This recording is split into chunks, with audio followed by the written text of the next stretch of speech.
Another digital episode of the Brownwater Banter podcast. My name is Jared Seymour. My name is Joey Cates. That's right, man. And we got a good show lined up for you. Like I say, we're digital today. We had to reach out to North Mississippi, and we have Trent Ellis coming on the show. He's going to be talking to us, man. He does digital creator, does cool, really funny Facebook reels.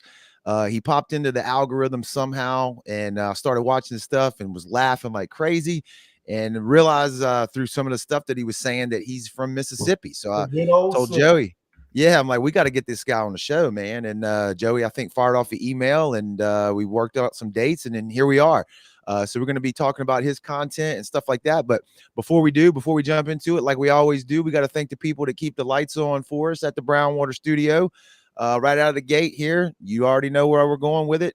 Dr. Robbie Williams over at Southern Magnolia Smiles, man. If you're looking for a great local dentist, you can hit him up on the socials at Southern Magnolia Smiles on Facebook and Instagram. When you're ready to book a consultation and get those teeth shined up and looking pretty, you can just give them a shout at 228-215-1202. So go hit them up on the socials, man, and book that consultation and tell them that Brownwater sent you. If you find yourself in need of legal representation, Taylor & Cox Law Firm has been practicing law on the Mississippi Gulf Coast for over 30 years. So our buddy Tyler right there in the photo, man. They specialize in felonies, misdemeanors, DUI, family law, divorce, child custody. If you need somebody that's going to fight tooth and nail for you here on the Gulf Coast, man, Taylor & Cox Law Firm. Give them a shout. Book that consultation with them as well, 228-696-0111. And tell them Brownwater sent you. And we're bringing up the end of the year here. If you're trying to get back into the gym, but you just don't have the energy, you still can't get off the couch, Forever Young Men and Women's Health, look them up on Facebook, man. This is Kendrick right here. They specialize in getting you back to peak performance, man. They'll do some lab work on you. They'll figure out if you're deficient in anything like vitamins or hormone replacement, maybe something that you need. Testosterone replacement is something they specialize in for both men and women. So go check them out. Kendrick's got a lot of cool information or informative videos on his Facebook page. Type it in there in the search bar, Forever Young Men and Women's Health. And if you're ready to book the consultation with them, make an appointment with them, you can give them a shout at 228-363-6623. So we appreciate them supporting the show as well. Looking forward to rolling into 2025 with all of our sponsors there. Like I say, they're the ones who help us keep the lights on for us over here and let us do what we do at the Brownwater Studios. So without further ado, we're going to bring Trent in. We're going to get to chopping it up with him, man, and see what this is all about here. Trent, what's going on, man? What's up, guys? How you doing? Having me.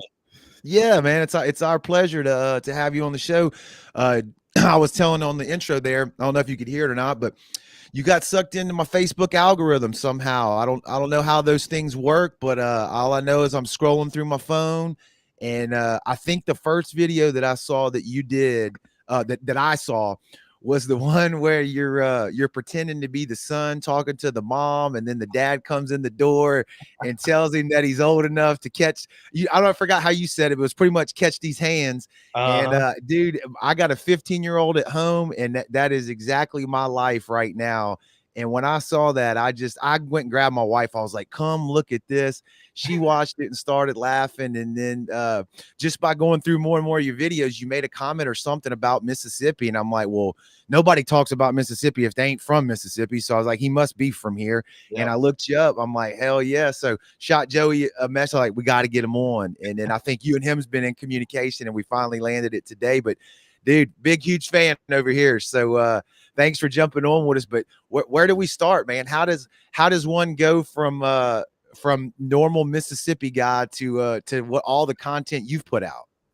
Well, I started, I guess, 4 years ago in the finance industry, and I got professionally licensed. And in that industry, it teaches you any kind of sales. It teaches you to be persistent and consistent, have a long-term, mindset and everything. And, in doing that, it just kind of, I think it got me ready for trying social media and doing some stuff. And I had kind of a slow summer of 2023 with the business. And I kept looking at some stuff on Facebook and YouTube Shorts. And I'm like, man, maybe I can make a few folks laugh on here. So what the heck? What do I have to lose? Literally nothing. I have, if it completely fails, I look like an idiot for a little while, but people will forget, hopefully. And I don't lose anything. So they don't laugh at try it.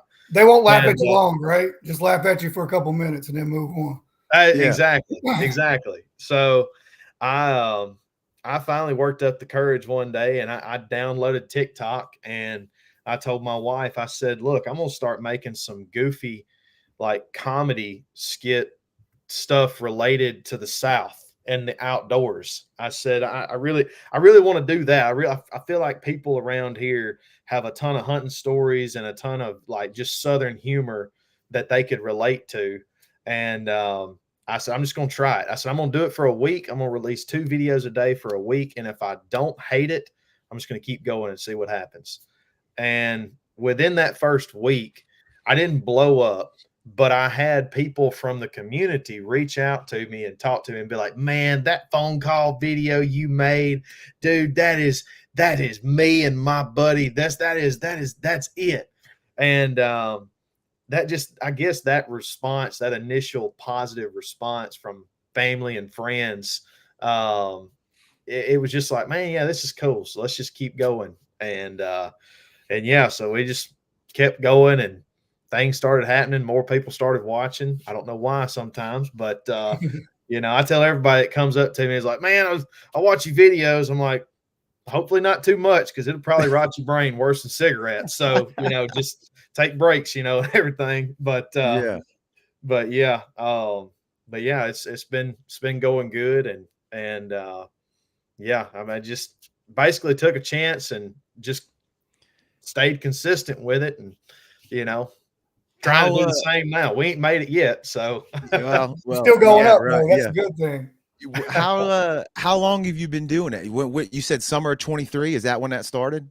August 24th of 23. Yeah. Okay. So you've been in it for a minute. I mean, that's Yeah. I did. I've released 6+ videos a week since then. Every week, off doing like 2 or 3 videos a day, 7 days a week for about 6 months. No, that was from then to January. I would do 2 to 3 a day for 7 days a week. And then I had a conversation with Robert Arrington with Deer Meat for Dinner. And, he basically told me like, hey man, it's great what you're doing, but be realistic. If you can't keep up the same volume 2 years from now, probably look at changing your volume, because your audience will expect it. And I'm like, yeah, I definitely can't. So I went to 1 a day, 7 days a week.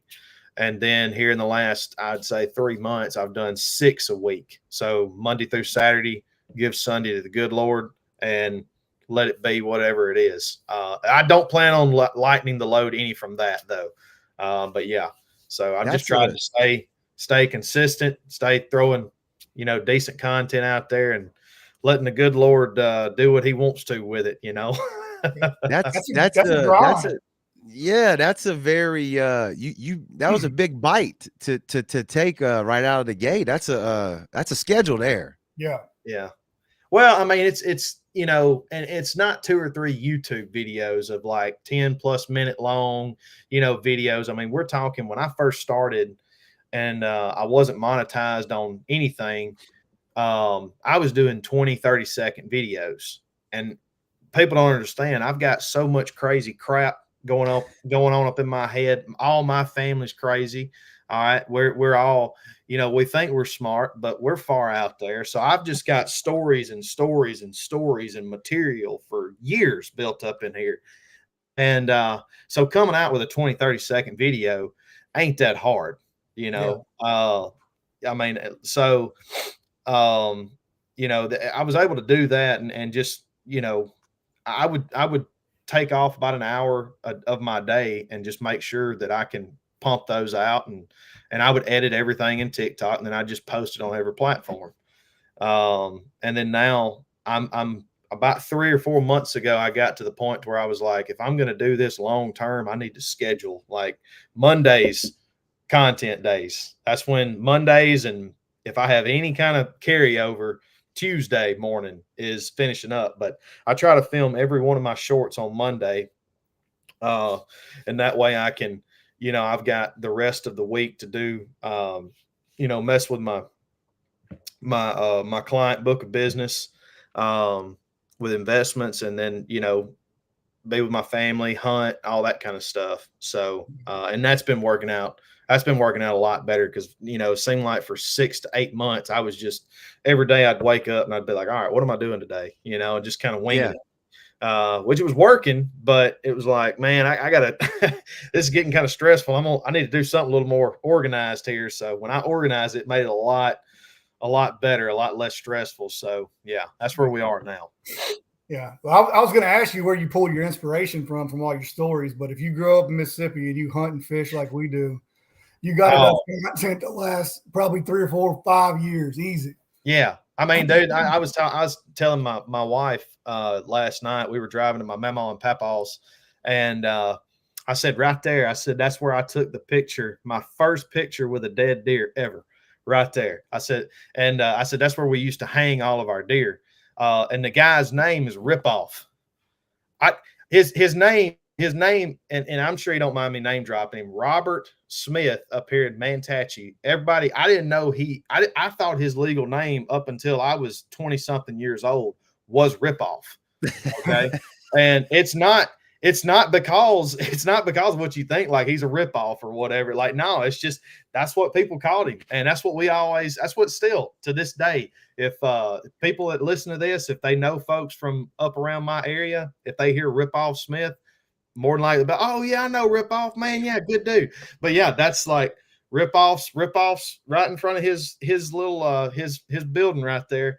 That's where I have my foot propped up on that little spike holding my 243, my first deer, 9 years old, So, I mean, just stuff like that, man. I mean, people have got crazy, just weird, crazy memories of, with a lot of weird variables that go into a story like that from around here. So, yeah, over a 20-year period of hunting and living in the deep South, you can have some material built up. Yeah, because that would be, to me, seem to be the hardest part, is to make sure you got the content, the to create that stuff, and to be on time with it every week and continue to put stuff out. Yeah. Seems to be the hard part. And sounds like you got that mastered. So that's pretty killer. That's killer. What what part of Mississippi are you in? So we live in Fulton, right outside of Fulton, Mississippi, close to the Alabama line. Mississippi, Alabama line. But I grew up in the same county in a smaller town called Manatee. Manatee is in between Fulton and Tupelo. It's like, it's basically northeast of Tupelo and northwest of Fulton, just a little bit. But it was a town to where I had multiple teachers in their 70s that taught my mama and daddy. It was one of those towns. Like, town was, still to this day, probably only has about 1,500 people in it, so, and it was one of those that if you got in trouble at school, or, if somebody got pregnant, everybody knew about it. You know what I'm saying? Yeah, it was one of those, like my wife, she's from Washington State, Walla Walla, Washington. And when I met her, that's one of the things, where are you from? Oh yeah, I'm from here. I'm from a small town in Mississippi, and she's like, oh, I'm from a small town in Washington. And of course, me being from here, I always heard that. And I'm like, really? How many people? And she's like, it's probably about 40,000. I'm like, yeah, okay. So you're from Tupelo, essentially. Like, it's right. Yeah. Like, no. I'm like, and then when she came home and visited for the first time, and we go out to Centerville Fish and Steak, which is, I grew up right behind there, but there's a steakhouse up here, Centerville Fish and Steak, and we go in there, and I'm still in the Marine Corps on leave. So when people were walking in, they're like, oh, hey, Trent, when'd you get home? But like everybody that come in, like we just knew everybody knew everybody. And she's like sitting there and like eating. She's like, I've never seen anything like this in my entire life. Like, you all know one another. And I'm like, yeah. And there's a section of us that hate one another too, that are still in here. you know, like like Bobby over there. You see Bobby? I can't stand him. Yeah, we don't speak to Bobby, but I see him over there. I know he's there. Your whole family was trash, Bobby. I was playing 6 years ago. I won't never forget him. Yeah. Yeah. Shot a doe out of my spot last year. Yeah. It's like that, man. We're like that a little bit down here. You know, we're on the coast, so we're in Biloxi, Ocean Springs area. And it's got a touch of that. It ain't quite small town, especially anymore. It's growing so much down here, but I definitely relate more to all that. sophisticated, educated coast. You know, I get it. I get it a little bit. Yeah. What they call coast trash shorts. I get it. I get it. Yeah. No, I lived in Hattiesburg for a little while, and they referred to me, all of us down here as coast trash. So that I'm used to being hated on by the North Mississippi people. I've heard that. Yeah, I wore it like a badge of honor. I was like, "You damn right, coast trash." That's yeah. I mean, I see it. You know, you wherever you from, be proud of it, baby. You know what I'm saying? Like, hey, inbred and proud. Let's go. That's third cousin's just a stretch and an overrated saying. So it's all right. You know. How long were you in the military, man? How long were you in service? I was in Marines for 4 years. From when I was 17 to age 21, so that was 2013, March of 2013 to March of 2017. And then I was in the National Guard from 2020. Is that right? 2020 to 2023. Yeah. Here in Grenada, Mississippi. So but my active duty, like just Marine Corps time, that would be 4 years. So dang. So you went young right out of high school. Yeah, my mom had to sign for me. So I had to have a parent that signed for me. And one of my best friends, he went to boot camp with me.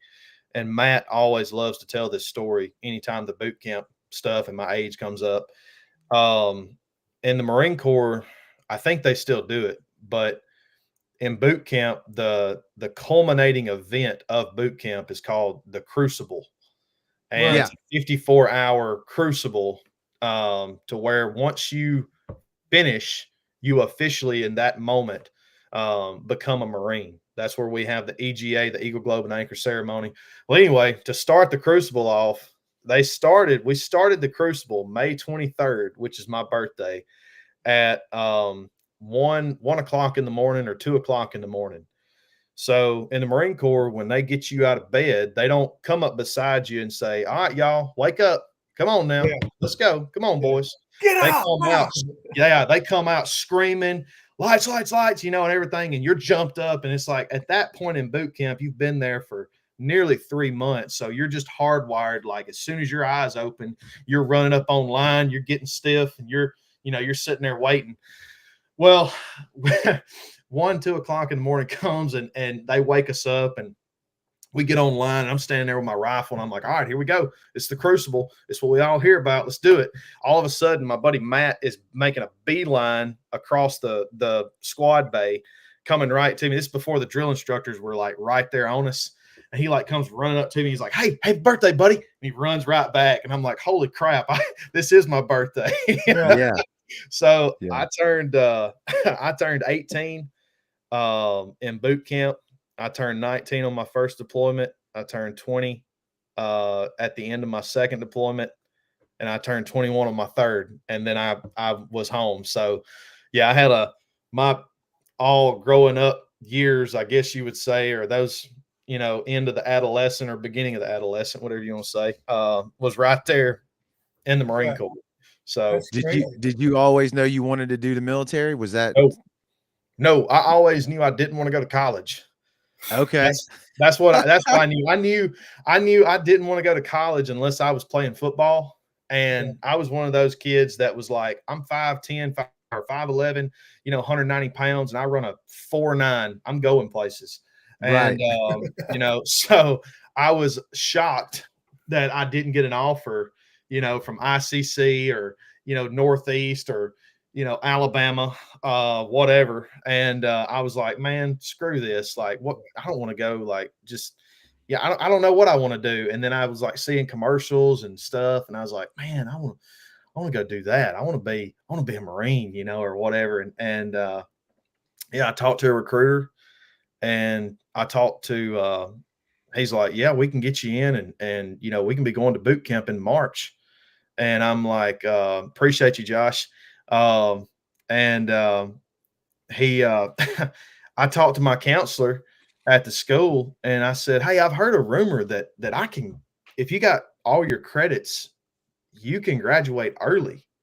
Is that possible? And he's like, yeah, you can. I said, well, how many credits do I have? And we looked at it and he's like, you've actually, after this semester, after this fall of 2012 semester, you have all of them.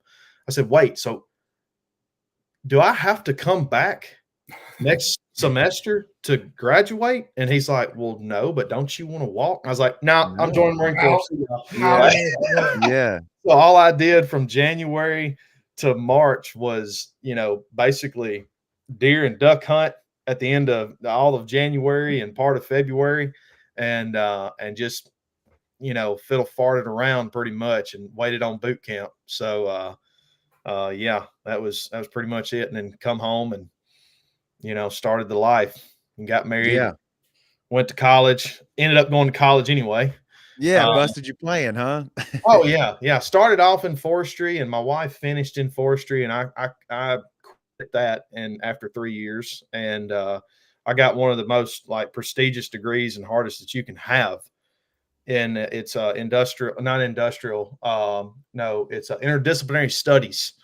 Okay. Okay. Which means that, you know, as soon as you leave, you're probably going to work at Walmart while you wait to find a job somewhere else. Well, you got a piece of paper that says. But I got a piece of paper saying I wasted a bunch of my money and the government's money, you know, getting it and spending a lot of time on Quizlet. So yeah. So how'd you parlay that into finance? So the company that I work with, you don't have to have a degree. See, I started off strictly selling life insurance with them. Okay. And I did that for a year, and a year after that, so I started in March of 2020, and a year after that, in May of 2021, I got an investment license, Series 6, 63. And then I think 22 or 23, I got a Series 26, a principal's securities license. Once I got my securities license, I pretty much transitioned from writing life insurance to like 99% of my business went towards investments, because that's what I love to do. Yeah. You know, my dad was, he's always been real big with, you know, investing and trading and options and all that kind of stuff. Never thought I would like it, but I do, you know, I do enjoy that aspect of it. But it's one of those businesses that you don't, I mean, nobody has to, I don't think, has to go to school to get these licenses. You have to, they're FINRA license. But as long as you have a broker dealer, you know, or an investment advisor that will basically supervise your license, whatever their qualifications for you to work there or to, you know, hold a position there, that's on them. But that's what I'm saying. Like the degree I got, I didn't need, you know, still to this day. Looks good on the wall though.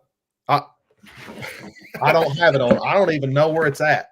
I'm not putting interdisciplinary studies on my wall at all, because that would insinuate that I'm proud of it. Now, if somebody else has that and they're proud of it, by all means, be naive. That's fine. That's whatever you want to do. But I, like, you know, I see a pile of turkeys on that wall, so you know you're proud of them. Hey, yeah. Oh, I'm definitely every one of them. Every one of them. Yeah. So, he's proud of that. No, you can tell what I'm means. Proud of that. But having my interdisciplinary studies that I know I didn't study hard for. Now, the forestry section of that I am proud of. But anyway, yeah. No, that's not anywhere. What's the hunting like up in your neck of the woods? It's different than down there.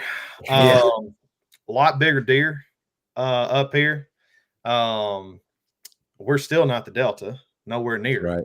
Nobody and nobody's the Delta except the Delta. I would say I enjoy it up here better just because it gets colder and the rut happens a little bit sooner than down there. You get to hunt a little bit bigger deer. But for the most part, I mean, one of the things like that I love about traveling and deer hunting is deer act like they're supposed to act. Like when I was in South Dakota last week, we rattled in 10 plus bucks, and last year my buddy John Hill showed me rattling bucks in Mississippi on public land is 100% a real thing. But it is a lot harder to do here than anywhere else. Hey, shout out to Malcolm Rosie right there. Yeah. This right here. I gotta say something. I gotta say something right here real quick. Malcolm made this for me, and I did take this to South Dakota. He got my name on there. That right there is pretty awesome. Yeah. Anyway, we like Malcolm, man. He's a cool dude. He's been on the show. Yeah. I used it, Malcolm. I didn't grunt any up, but it still looks cool. Okay. Yeah. So, no, I'm just kidding, man. We had a few come in, but it's definitely different, but from that aspect, from the calling aspect, it's still pretty much the same as down there. And I think one thing that I enjoy more up here is it's not all pine plantation. We still have a ton of pine, but y'all are the pine. That's all we got. Is pine. Y'all are is long leaf pine, baby. Like we got no hardwood down here. No hardwood down here at all. Just pine trees. Baby. Yeah. So I mean, it's definitely different. Even in the same state. But I got a good friend of mine that lives down there, and I love to go hunting with him on his place every chance that I get, because it's just different. Yeah. It is different going out there, and it's very flat in a lot of places. But yeah, it's I enjoy coming down there. I wish that our season aligned like y'all's did, to where it goes through the middle of February. I've seen bucks chasing. I've literally seen horns on deer or antlers on deer chasing does during turkey season up here. Yeah. So, I mean, I'm not saying that we should extend it to March, but I do like how y'all in parts of Alabama are February the 15th. Well, it don't get cold down here till dang near end of January. Besides this little cold front that comes through now. Yeah. We this is really about we've had one maybe. Yeah. That first kind of one really wasn't that big a deal, but it's actually like 40 something degrees down here, I think right now, or last night it was, excuse me. This is the first cold snap we've had. I mean, was yesterday.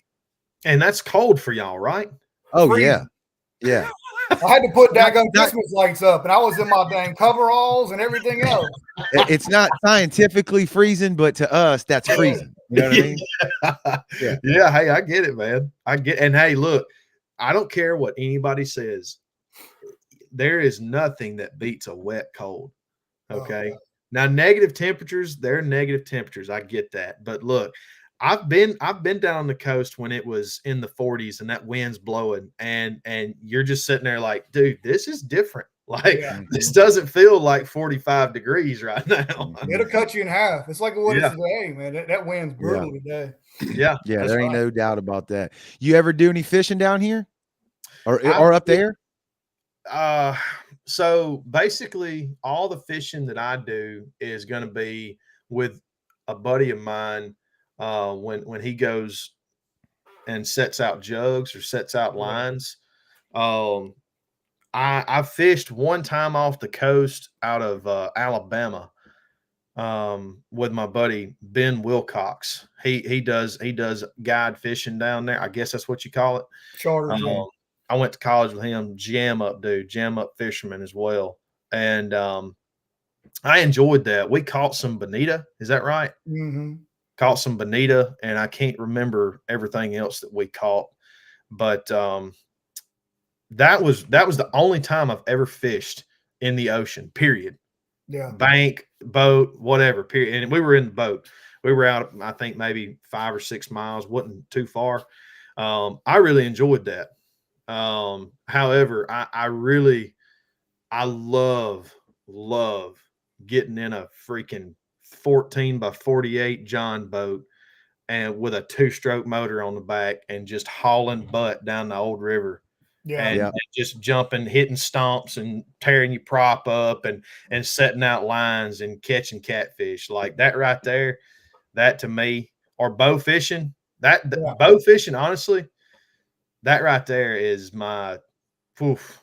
We bow fished with my buddy Philip in Vicksburg, and we fished all night, and we just shot and shot and shot and shot and shot. And that's the kind of fishing I love to do. Yeah. Well, you like hunting, you like fishing, put it together. I mean, how can you go wrong with it? You know what I'm saying? I just like to shoot stuff, man. Whether it's blowing up cars or shooting deer or turkeys or ducks, it doesn't matter. I just like to end life. Okay, that's pretty much what it is. All right, there you go. As long as I can go. Yeah, I've never bow fished though. Jody, did you go on that trip? That I didn't, but we whoever that was, Robbie and them went on. I think, yeah. They talked about how awesome it was. That's something I've never done. I've never done that before. Yeah. We shoot a lot of gar. We shoot a lot of gar off my uncle's pier. Same thing. Just throw a light over under the water. They start circling up. Stick them. Yep. Yeah. It's one of those things. If you halfway enjoy bow hunting, or you don't even have to enjoy bow hunting, just enjoy hunting in general. If you like to deer hunt, and you like to fish, and you like doing things at night, that's bow fishing, man. You got to do it at least once. I say that to everybody. You got to do it once to find out if it's your cup of tea or not. Yeah, but I think Josh and Milton in the comment section are going to throwing stars out like crazy, guys. You know, we can't see it on this program, but I appreciate it if that's what y'all are doing. Thank you. We appreciate the support. But getting back to the content side of things, had you done any kind of, whether it was comedy before, or were you the class clown guy? And you okay? All right, that makes sense. Yeah, I was always whether it was whether I was in school or in the service, you know, I was always trying to make people laugh, trying to do things others wouldn't, which I got into a lot of small trouble, not big trouble. I had a daddy that, like, still to this day, I mean, he's nearly 60 years old. And, I mean, when he does something with his eyes or whatever, it does something right there. Every time he does that, I know a lot of times he's not doing it to me. He doesn't, I don't do anything for him to do that to me anymore. But like, if he gets uncomfortable or mad in a situation, I still get nervous. I mean, that's like, I was one of those kids that feared and respected my father. And he was not abusive to us, but I knew, like, you have certain parents that are like, to this day, most parents are just like, oh, I would never, if I walked in and he slapped his mama, I just could not touch my dad he's already had the hole dug. You know what I'm saying? Yeah. My dad didn't go to recess. He did not play. Okay. No. You know what I'm saying? All I gotta do is drop you in it, baby. That's it. I mean, he loved us. He provided for us and told us he loved us and stuff, man. But he was about that life. You know, it's like, this is my house. All right. And there's certain things that we do and we don't do here.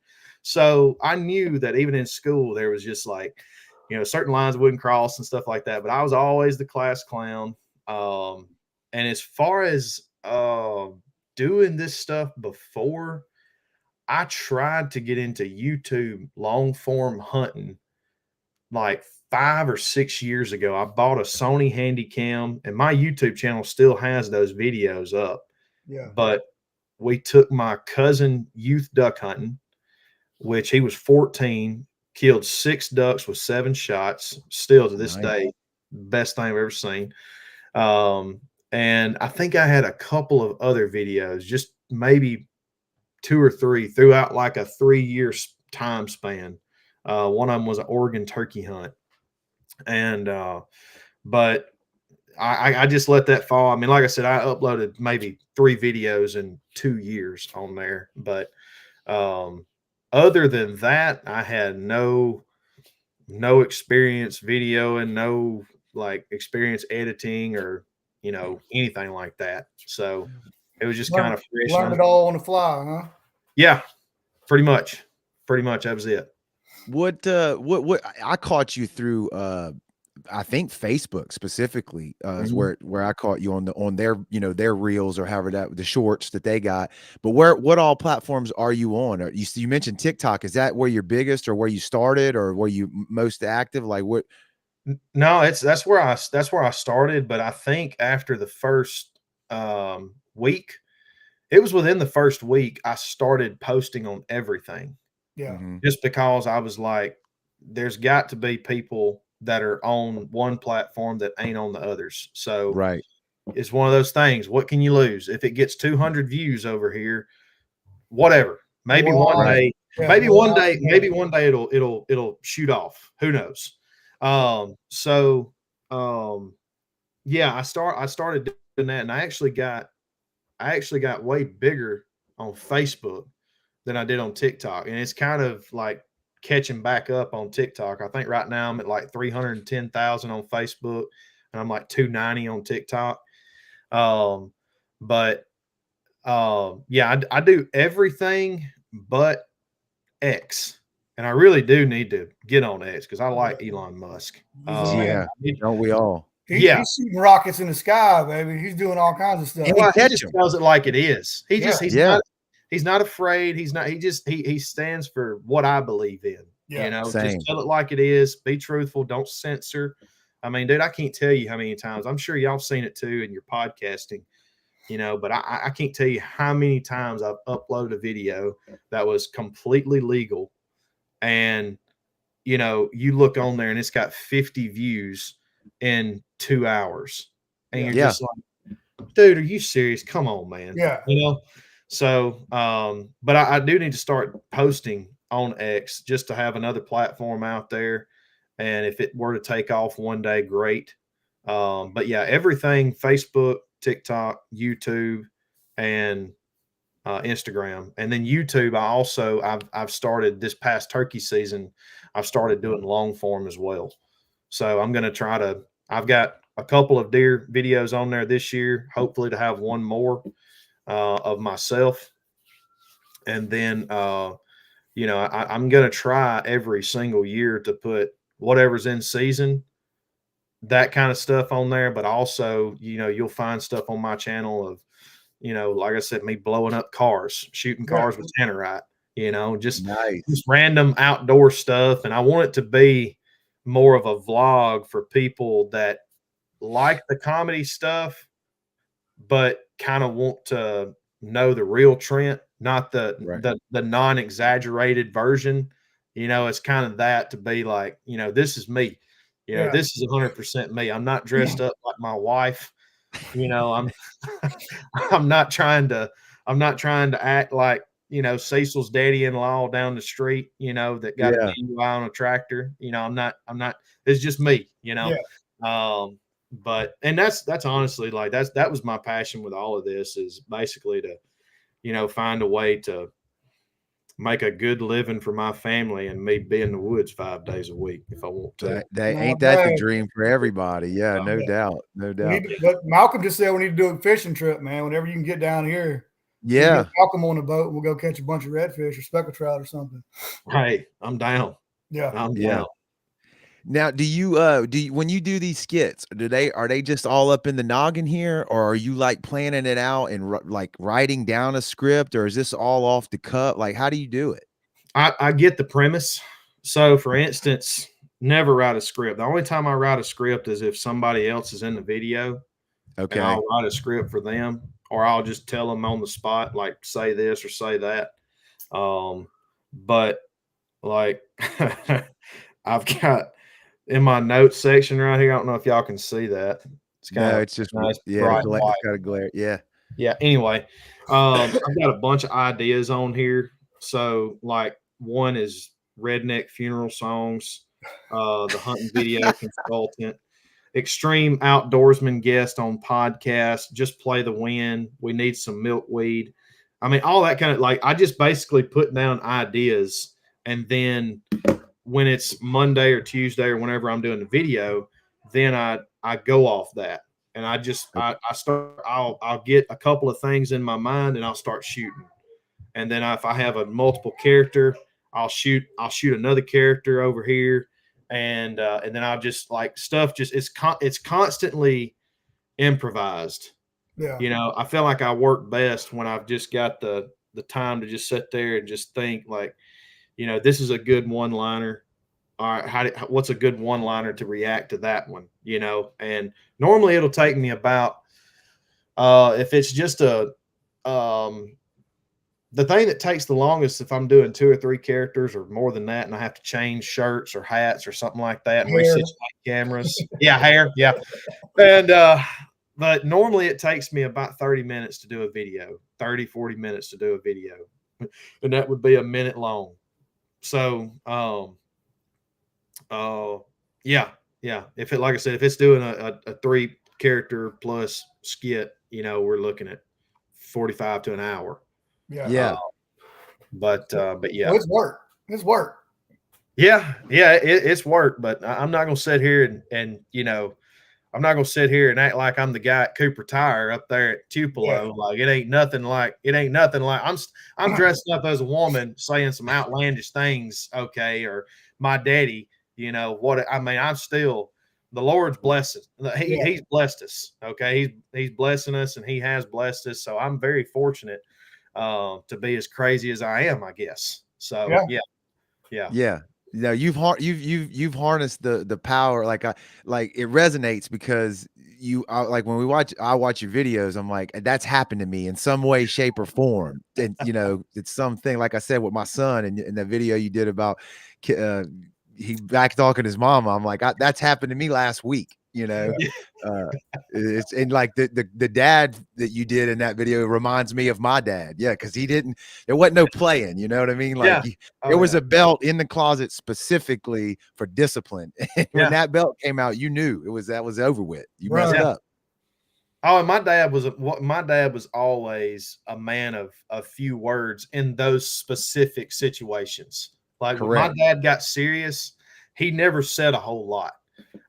He would just come in like I'm being very exaggerating and you know making content, but Daddy would just open the door and he'd just look in here and he'd be like, "Everything all right?"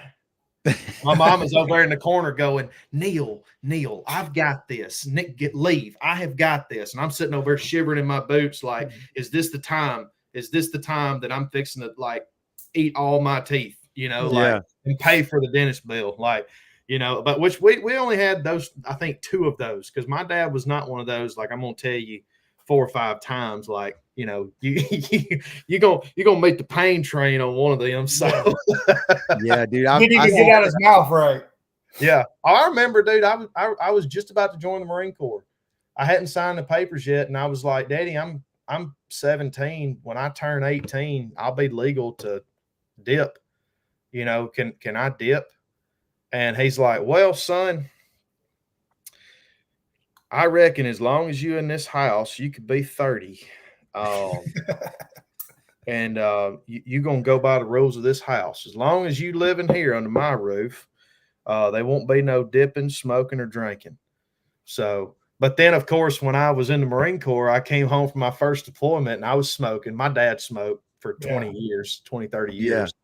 He understood, but he found out I was smoking and kind of shocked me because as soon as I left my mom and daddy's house when I was 17 and got on that bus to boot camp, I became a man in my daddy's eyes. Because when I got back from that first deployment, he's like, son, I know you got them cigarettes on you. Won't you come out back and smoke you one? Let's chit chat for a little while.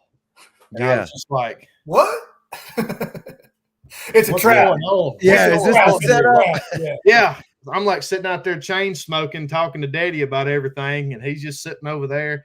I'm like, every 10 minutes, I'm like, am I gonna catch something here? Like, I need to be bobbing and weaving, but yeah. It's funny how that goes, man. Like, because I'm sure in his eyes, you know, like you said, you gained his respect. You're in the Marines, man. I mean, if you can do that, you are a man, right? Yeah. It kind of comes full circle. I see people sometimes nowadays, like with their kids, you know, don't do that again, or I'm gonna do this, and they tell them that 50 times, and I'm like, you done burnt that bridge. They know you ain't, you know, gonna do nothing. It don't work like that, and that's why 49 and a half too many. Yeah. We never had that. It was once, maybe. That was a courtesy warning, you know. And then number 2 was and I feel like with kids, man, the most unhappiest kids, the kids that get into the most crap are the kids that are disciplined the least. Yeah. Correct. It's like they're yearning for structure, you know, and it's like, you know, I tear my little boy's tail up. And I'm not sitting over here abusing him, or I'm not sitting over here him dropping a cup and me going over and beating the crap out of him. I ain't doing that. Right. But you know, I feel like it's a healthy balance of you know, tearing that backside up every now and then. And I'm telling you, if y'all are ever around him, he is the happiest kid. He ain't scared of me. I mean, he knows when I change my voice or if I say something and I'm serious. But I mean, man, I feel like me and that little dude have just the best relationship and everything. And then you see a lot of these kids that, you know, they just seem restless, you know, and their mom and daddy's all stressed out. And they're like, I don't know what to do with this 35-pound human. I can't make him mind. I'm like, he's 35 pounds. Jerk him up by the end of his ankles, all right, you know, and shock him a little bit. Like, you know, you don't stress yourself out. Take your flip-flop off. That's how I raised. I'm a big believer in the word of Jesus Christ, and the word says, "Spare the rod, spoil the child." So you know, we're not sparing anything. But hey, anyway. No, I'm with you on that. That's the same way I did mine. I mean, I remember getting to a certain age where my mom and my dad, you know, I thanked them. I'm like, thank you for all the stuff that you did that I hated that you did. I didn't, you know, I was a kid. I know now, and I thank you very much for that. You know. Yep. That's right. So that's right. That's killer. So the feedback with the content, obviously you mentioned your numbers earlier. People, it's resonating. People are digging it. Has it been cool to see that kind of growth? Have you had a lot of people reach out and tell you, that your videos, I've been through that situation, or I dig it too, like. Yeah, I have. I've had a lot of people do just that, you know. I think probably I've had so much of that. It really helps when you get those DMs that are the opposite of that, you know, because you get some really heartfelt stuff that's like, you're wrong, you know, Trent, for saying this, or you're a bad guy for doing this. You know, you always get that, that one video that goes, you know, super viral for me with 2 or 3 million views or whatever. And it doesn't matter. It doesn't matter if you're saving puppies from drowning. You're going to have somebody in there. You talk about, you know, just, you know, what a piece of crap you are. And, you know, that's one of those things that's been something just like anything else to work through. You know, I'm human, so I'm not going to sit here and say, I don't bother me, you know. Yeah. But it's just part of the business, you know, it's part of the business, and it's part of the, you know, it's people's got a right to their opinion, you know. So, and people saying that, and a lot of times if I have a bad comment or something like that, dude, I've got 20 times that coming to my rescue. So I feel like I have a very loyal and just awesome fan base, you know, whoever these guys and gals are. I feel like I got a lot of support from that. And I get a lot of messages of people saying, you know, that's my brother-in-law. That's, you know, I dealt with this, like you said, with my son last week or whatever, you know, and that's always real good to see. And I try to respond to everybody. I try to, unless I look at a profile picture and be like, that's a little shady. I don't respond to those. So, but everybody else, I try to genuinely, if you look like a pretty normal person that didn't just get out of Parchman, okay, right, I judge a book by a cover every now and then, just like we all do. But I try to respond and say thank you, and you know, and stuff like that. So yeah, that's killer. What's have you what's the plans for the future to keep making videos, or have you thought, you know, we've had Zach Russian on the podcast before. I don't know if you're familiar with Zach and his comedy, but he transitioned kind of from online to actually doing, you know, in-person comedy shows that Joey and I actually went to here in Biloxi, and it was a good time, man. It was funny. They did a really good job. So you have any, you know, goals or aspire to do anything like that? Not really. I mean, it's one of them things. Like I looked at, I actually had somebody reach out to me. I can't remember what state I think it was North Carolina, and I looked on his profile, and I think he was maybe an agent that had prior been a stand-up comedian. Asked me if I'd ever done stand-up or anything like that, and I think it would be fun. Like I'm going to speak. My first speaking engagements are going to be down in Laurel, Mississippi at the Pine Belt Youth Crap. I can't remember what it's called. It's February the 22nd in Laurel, Mississippi. I believe it's in Laurel, February 22nd. So if you just show up to Laurel and just whistle or something, we can find you. But just drive around. Yeah. So it's going to be down there. I'm going to be speaking at that, which is not stand up, but there, and I'll speak at a church here in Tupelo, February the 7th, I think, at Connect, the Connect Church. But stuff like that, I definitely don't mind at all. But stand up, I feel like that would take a lot of my time away from my family, and I'm happy for all. I'm a huge fan of stand-up, obviously, and I would compare what they do way up this out of the screen. You can't even see that to what I do, which is way down here. But anything that's going to take me away from my family and take me out of the woods, like I don't need to make $2 million, 15, 20, $30 million a year. You know what I'm saying? Yeah. Like, Right. in order to live like I want to live and like we do and all that, like I don't need to be famous superstar. You know what I'm saying? So if I can get into my goal to tell you is to soon start getting into merch, selling some merch on my channel, and keep doing 6 shorts a week and keep doing trying to release 1 or 2 YouTube videos a month. Yeah. And I'm going to look at it like Alex Hermosi said, and he said, if you make the goal not the object that you would buy or get, but you make the goal the work, all that other come whenever it comes. So my goals are every week make 6 shorts. And if I've got material to put out on YouTube for a long form, throw it out there. Other than that, I'm going to let God do what he wants to, because y'all could look up in a year from now and be like, man, you remember what happened to Trent Ellis up there in North Mississippi? That sure is a shame, boy. But that's his daddy got a hold of him. Yeah. He wore that thong on that one video. And that was that was all he wrote. He said, Marines or not, this boy's got to be stopped. That's right. Yeah, well, that's good, man. I like that. I think that's a good perspective to have on it. I follow Alex's content too, so I know who you're referring to. But yeah, I mean that's really good, man. That's cool. To be grounded like that, I guess would be the best way to put it. Yeah, I mean, and obviously, I'm not saying I would love for Nike to call me, or for A&E to call me and say, hey, we want to do a TV show with you. Well, heck yeah, baby. Let's look into it. Let's do it. Yeah. Let's make them. I'm going to buy half the Delta. That's fine. Whatever. But I'm not going to start off and just, I don't want to do a lot of stuff that takes me away, like I said, from my family and, and hunting, good Lord, family and hunting. That's the way my priorities line up. Outside of that, I mean, Malcolm just put it in the chat. February 22nd, at First Baptist Church in Laurel, Mississippi. That's it. 5 o'clock. I do know that.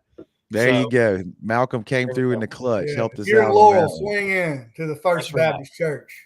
That's right. Absolutely. Well, dude, I knew this was going to be a great conversation. I knew it was going to be a good one. Mississippi boy, there was no doubt we were going to be able to chat with you and make it flow. So where people need to go, man? Facebook, that's like I said, that's where I see. If they want to see more of your stuff, more of your content, Facebook, Instagram, TikTok, the whole 9. That and YouTube. Every short will be on Facebook, YouTube, and Instagram. And if it doesn't have a gun or talk about shooting something, Lord, heaven forbid, it won't be on TikTok. Yeah. But pretty much all the normal big platforms, the Facebook, YouTube, Instagram and TikTok. That's where I am. So okay. Well, killer, man. Yeah, keep us in the loop on everything. And we'd if you're ever down here this way, we'd love to have you in the studio, or like Joey said, Joey's a charter captain. Take you out. We go fishing, man, and do some cool coastal stuff. Yep. Heck yeah. Well, I appreciate it, guys. I thank y'all for having me, man. Yeah, brother. Absolutely, man. Absolutely. Yeah. You have a good day, and we'll be watching. That's right. Sounds good. Appreciate it. All right. Later. Man. Have a good one. All right, dude. That was a good one, man. I knew that was going to be a good one, though. His comedy's legit. If you're watching this or listening to this and you haven't seen his stuff, man, Trent Ellis, go look him up on Facebook, and just go down the rabbit hole, because he's got all the cliche stuff and the funny stories that we've all heard, as far as like experiences that I've had hunting and hanging out. He's making videos out of them, and they're hilarious. Yep. So what do we got, Joey? We need to tell people about. We need to what do we got? We got go check out the redfish hats we got on sale right now on Brownwater. We kind of pulled everything down after Peter Anderson, but those hats are still up on the website if people want to grab one. We're in looking for a shirt. They're in the Venture Locators now. They got hats and shirts. Drop more hats off at Islander. They got our tank tops and hats over there. So cool. The redfish school hat's going quick, and this is probably going to be, I'm 100% sure this is going to be the last order before Christmas. So if you're hunting one of them from Peter Anderson, then get one. Click on the website, get it out there. There you go. Order two from Pennsylvania. Sweet. We'll send them. Did he know Pennsylvania was a lot? It was the power of the internet, baby. Yeah. Y'all download the Brownwater Banter app too if you don't have it already, and stay connected to everything that we're doing there. So you can see all of our episodes are inside of that app. The radio station's in there, and all the links to the weather, the wind, the rain, the forecast, the NOAA, radar, everything. So if you haven't downloaded that yet, go check it out. If y'all keep tuning in, we'll keep doing them. Later.